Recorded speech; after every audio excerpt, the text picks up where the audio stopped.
राधे राधे दोस्तों, आज के ब्लॉग की शुरुआत होगी हमारी वृंदावन की पावन गलियों से घूमते हुए। और अभी हम जा रहे हैं मलुकपीठ। तो वहाँ पे सभी संतों का और भोजन चल रहा है, तो वहाँ पे थोड़ा जाके देख के आते हैं भोजन कैसे करते हैं संत। और सब मतलब संतों को भोजन करते हुए देखना बहुत बड़ी बात होती है। आप भी अगर आपको थोड़ा बहुत पता हो इसके बारे में तो आपको आइडिया होगा कि संतों को भोजन करना देखना बहुत मुश्किल होता है। तो वहाँ सब कर रहे हैं, तो पहले उनको देखते हैं और फिर वहाँ से करेंगे आज हमारे ब्लॉग की शुरुआत। और मैं आपको थोड़ा बहुत वो वीडियो क्लिप लेके ट्राई करूँगा कि आपको दिखा सकूँ जो भी देखने जा रहा हूँ मैं।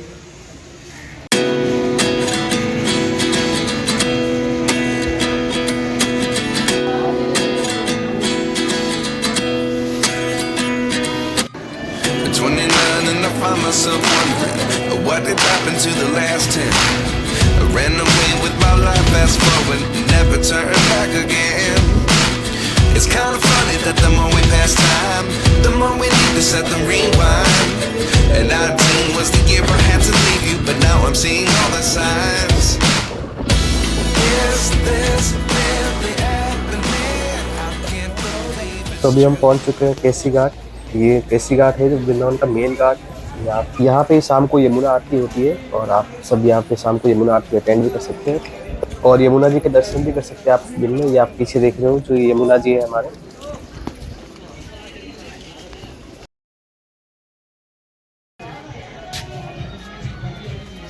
यहाँ पे पता है यमुना जी में कितना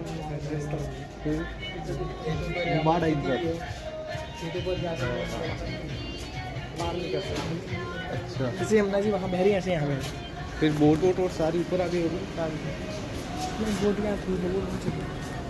ये जो सुंदर महल आप देख पा रहे हो ये भरतपुर की महारानी जी ने यहाँ पे बनवाया था। और ये जो जगह है ये मेरी फेवरेट जगहों में से एक है, क्योंकि यहाँ पे मैं अकेले टाइम में आके बैठ जाया करता था और घंटों घंटों यहाँ बैठा रहता था। अगर आप भी वृंदावन और आपका समय हो ना तो यहाँ पे आके बैठना, फिर आपको पता चलेगा कि यहाँ पे कितना अच्छा फील होता है। श्री राधे। अभी हम इस समय यहाँ केशी घाट पर है। केशी घाट का तात्पर्य क्या है? जहाँ पर केशी नामक दैत्य को भगवान श्री कृष्ण ने उसका उद्धार किया, उसका वध करके, और इसी स्थान को केशी घाट कहते हैं। बाद में कालांतर में इस स्थान को भरतपुर की महारानी ने सुंदर भव्य एक महल रूप दिया और आज भी यहाँ पर नित्य संध्या आरती आदि होती है। और यमुना महारानी का एक सुंदर मंदिर है। भगवान की पतित पावनी यह कृष्ण प्रेम दायिनी गंगा यहाँ अविरल धारा से बहती हुई जीवों को आश्रय देती है और उन्हें कृष्ण प्रेम भक्ति का दान करती है। जय जय श्री राधे।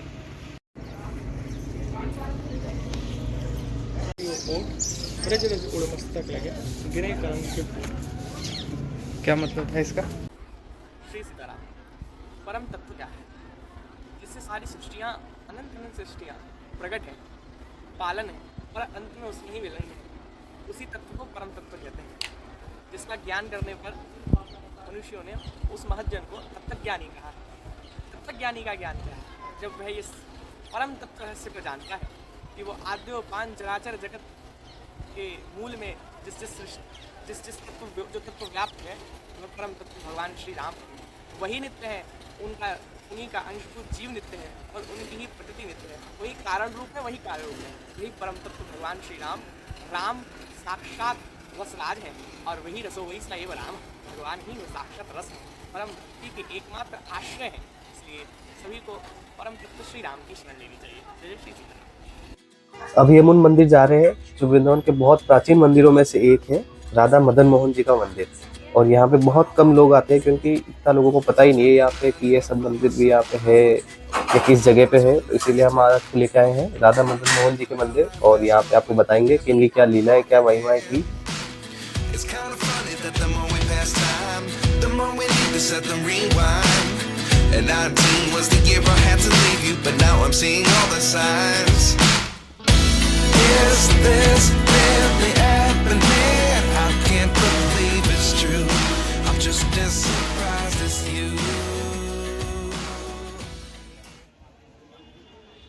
जय श्री राधे।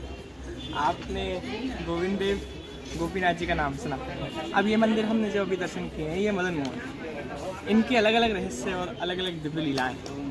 मदन मोहन जी जहाँ विराजमान हुए वह स्थान है द्वादश आदित्य टीला, वृंदावन में यमुना किनारे द्वादश आदित्य टीला। द्वादश आदित्य टीला मतलब है कि द्वादश मतलब 12 जगह के सूर्यों ने एक साथ जहाँ पर एकत्र होकर जिस टीले को तपित किया वह द्वादश आदित्य टीला। और इसी को श्री राधा कृष्ण का शैया मंदिर भी कहते हैं। और इसी स्थान पर श्री सनातन गोस्वामी जी को श्री मदन मोहन विग्रह की प्राप्ति हुई, जिनके श्री चरण साक्षात श्री कृष्ण से मिलते हैं वज्रनाभ जी के 3 विग्रहों में, गोविंद देव, गोपीनाथ और यह मदन मोहन आखिरी विग्रह। तो इस प्रकार हमने मदन मोहन जी के दर्शन किए और यह दिव्य लीला है। मदन मोहन का मतलब है कि जो साक्षात कामदेव को भी अपने दिव्य स्वरूप से मोहित कर ले, वह है श्री मदन मोहन लाल जी। ये मदन मोहन लाल जी इस समय मुगल काल के कारण श्री करौली में विराजमान है। जय श्री राधे। जय श्री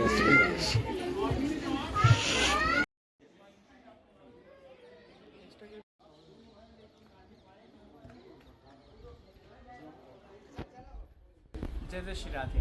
अभी आपने मंदिर की एक नक्काशी देखी, भव्य नक्काशी। नक्काशियाँ तो पूरे भारत में सब जगह हैं, अच्छे से अच्छे स्ट्रक्चर है, परंतु आपने कभी देखा है वृंदावन का जो पाषाण है, वृंदावन के अंदर जो पत्थर का प्रयोग है, ये भी कुछ कहता है।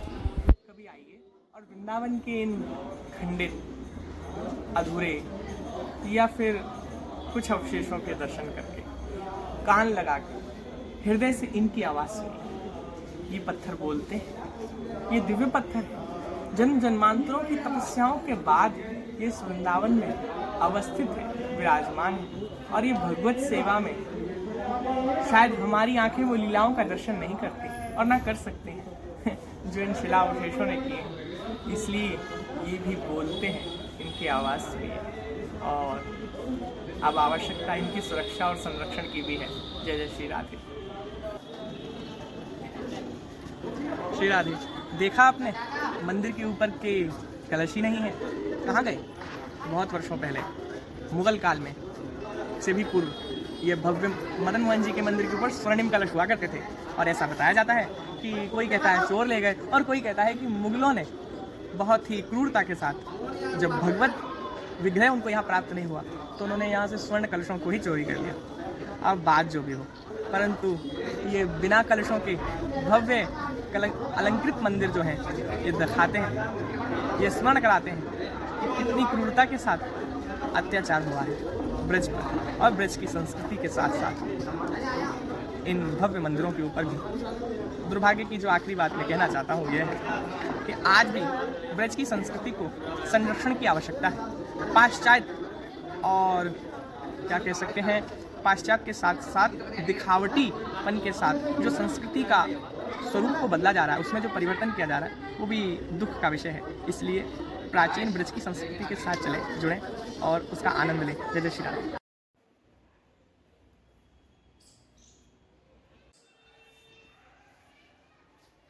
आज हम वृंदावन के बहुत दिव्य स्वरूप को देख रहे हैं, जिसमें हमको सब कुछ प्राप्त मिल रहा है। या ये कह सकते हैं कि पकी पकाई खीर है। लेकिन आपको पता है, आज से 550 साल पहले श्री कृष्ण चैतन्य महाप्रभु का अवतार काल जो था, उसके पूर्व से ही ये वृंदावन में कुछ नहीं था। सब कुछ था, परंतु फिर भी कुछ भी नहीं था। अर्थात तात्पर्य यह है कि वृंदावन में लीला स्थलियाँ विलुप्त हो चुकी थी। वृंदावन में नहीं, पूरे ब्रज में ही लीला स्थलियाँ विलुप्त हो चुकी थी। वज्रनाभ जी के द्वारा बनाए हुए प्रतिष्ठित सभी श्री विग्रह, शिवालय, लीला स्थली, सरोवर, तट और घाट आदि वन सभी विलुप्त हो चुके थे। भगवान श्री कृष्ण की उन विलुप्त लीला स्थलियों को पुनः उजागर करने की आवश्यकता थी, पुनः प्रकट करने की आवश्यकता थी। श्री कृष्ण चैतन्य महाप्रभु ने ब्रज यात्रा में गिरिराज गोवर्धन में विराजमान होकर राधा कुंड को प्रकट किया।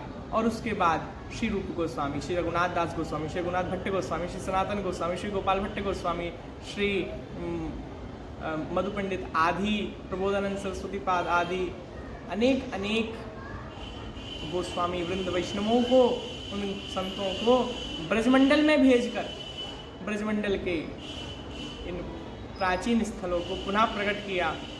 और ब्रह्मवैवर्त पुराण की पोथी ले लेकर हस्त चिन्हों के अनुसार ब्रजमंडल के इन विलुप्त तीर्थों को पुनः प्रकट करने का जो श्रेय है, जो जाता है, वह श्री षडगोस्वामी आदि गौड़ीय वृंद वैष्णवों को ही जाता है, विशेषतः जिन्होंने वृंदावन के इन विलुप्त तीर्थों को प्रकट करके, गोविंद देव, गोपीनाथ, मदन मोहन आदि विग्रहों श्री राधारमण लाल जी को प्रकट करके हमें जो इस समय लीला स्थलियों का सुख प्राप्त हो रहा है। इसीलिए आज पूरे भारतवर्ष के वैष्णव वृंद वृंदावनीय इस प्रकट भूमि में जिनका योगदान रहा, ऐसे गोस्वामी वृंदों का ऋणी है, इस बात में कोई संशय नहीं और कोई अतिशयोक्ति नहीं। जय जय श्री राधे। अभी हम जहाँ जा रहे हैं ये बहुत प्राइवेट प्रॉपर्टी है, यहाँ पे वीडियोस बनाना अलाउ नहीं है, तो इसीलिए मैं यहाँ के ज़्यादा क्लिप्स तो नहीं ले पाया और इसके बारे में आपको ज़्यादा नहीं बता पाया। अब शाम हो चुकी थी तो हम निकल चुके थे बाज़ार घूमने और बाज़ार से कुछ खरीदारी करने, तो आपको भी ले चलते हैं बाज़ार के अंदर। कौन सी अच्छी दुकानें हैं यहाँ पे जहाँ से आप अच्छी चीज़ें लेके जा सकते हैं, तुलसी माला लेके जा सकते हैं, और भी आपको कुछ चाहिए तो ले सकते हैं। अभी मैं वृंदावन की पावन गलियों के अंदर घूम रहा हूँ और मैंने जस्ट यहाँ पे एक शॉप देखी है जो ओरिजिनल तुलसी माला और सेल करते हैं। तो अगर आपको भी ये वो शॉप है जहाँ पे आप आ सकते हैं। ये तुलसी माला स्टोर है यहाँ पे और ओरिजिनल तुलसी माला मिलती है। और ये निधिवन है, उसके जस्ट पास में ही है। तो से इस साइड से आपको निधिवन मिलेगा, जस्ट उससे पहले ये गली आ गई। और अच्छा सामने से, और ये रास्ता है, यहाँ से भी आ सकते हो, उस साइड से भी आ सकते हो। और ये शॉप ऑनर और ये हमारे महाराज जी बैठे हैं यहाँ पे। राधे राधे। हमने तो भैया जब से माला तुलसी धारण करना शुरू किया है, तुलसी की बहुत महिमा है शास्त्रों में। कंठ में पहनी हुई तुलसी यदि स्पर्श होकर धरती पर उसका जल गिरता है या शरीर पर उसका जल गिरता है, तो पृथ्वी भर के सप्तद्वीपति पृथ्वी के जितने भी तीर्थ हैं उनमें स्नान करने का फल मिलता है। और जब अन्न जो भी भोजन पाया जाता है और वो कंठ से तुलसी के स्पर्श होता है अंदर जाता है, तो अश्वमेघ आदि यज्ञों का फल सहज सरलता से मिल जाता है। पद्म पुराण आदि में इसका बहुत अच्छा वर्णन है। और भगवान की प्राण प्यारी है। और शास्त्रों की भी बात है और संप्रदायों की बात है कि तुलसी को श्रीमती राधा रानी का, किशोरी जी का, सीता जी का स्वरूप माना गया है, एक बात। और दूसरी बात जो मुख्य है वो ये है कि समुद्र में अगर हम चले जाएं तो हमारी रक्षा करने के लिए लकड़ी यानी काठ की ही नाव की आवश्यकता होती है, तो बचा सकती है डूबने से। ऐसे ही इस संसार सागर में डूबने वाले व्यक्ति को, जीव को, तुलसी रूपी काष्ठ बचा सकती है। इस भावना से हमने तो बचपन से ही तुलसी जो धारण की है वो ओरिजिनल तुलसी माला वालों के यहाँ की धारण की है। और ये हमारे श्री योगल सरकार का लॉकेट, ये तो यहाँ का है ही और बहुत सुंदर है। और हर इंसान यही पूछता है कि कहाँ से लिया, तो ओरिजिनल तुलसी माला वाले आप यहाँ से ले सकते हैं और ऑनलाइन भी मंगवा सकते हैं। यहाँ पर यह निधिवन के सामने है, ठीक है। आप आइए और यहाँ से एकदम शुद्ध तुलसी की माला झोली, इत्र आदि सब लेकर जा सकते हैं। जय श्री राधे। अगर आपको ऑनलाइन ऑर्डर करना है तो उसके लिए साइट आपको मैं बता रहा हूँ, यहाँ से आप ऑर्डर, ये रही वो साइट जहाँ से आप ऑर्डर कर। और ये जो भैया हैं, आपका क्या नेम है भैया? अच्छा, ये आप इनसे कांटेक्ट कर सकते हो। और ये अंकल जी हैं जो आपको पूरी डिटेल के अंदर बता देंगे हर चीज़, आपको यहाँ से ऑर्डर करना है तो। राधे राधे। अभी हम जिनके दर्शन करने आए हैं वो है राधा वल्लभ लाल जी, और इनके आप दर्शन देख ही सकते हो, कितने प्यारे, कितने सुंदर हैं।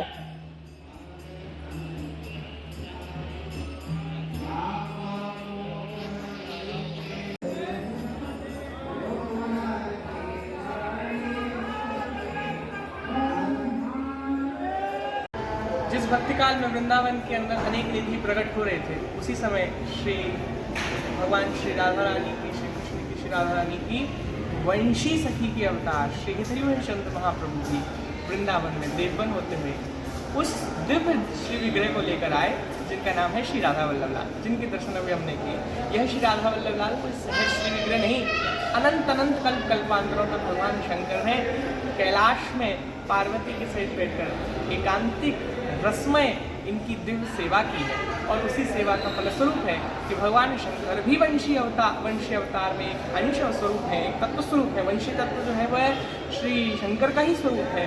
और श्री त्रिवेणी चंद्र महाप्रभु ही वो वंशी स्वरूप है। इस प्रकार राधा वल्लभ लाल जी को श्री त्रिवेणी चंद्र महाप्रभु ने इस वृंदावन में आकर जहाँ लाल लड़ाया हुए मदन टेर, और उसके बाद फिर जो स्थान बना हुआ है ये मंदिर है। यह मंदिर श्री गोविंद देव जी के बनने से पूर्व ही बन गया था, ये वही सेम स्ट्रक्चर है। और उसके बाद फिर श्री राधा वल्लभ लाल जी यहाँ विराजमान है। मुगल काल में बाहर गए और फिर वापस आए तो फिर उनके लिए नया मंदिर बना गया। यह श्री राधा वल्लभ लाल जी का दिव्य स्वरूप हमने अभी दर्शन किया और उनका ये मंदिर है। जय जय श्री राधा।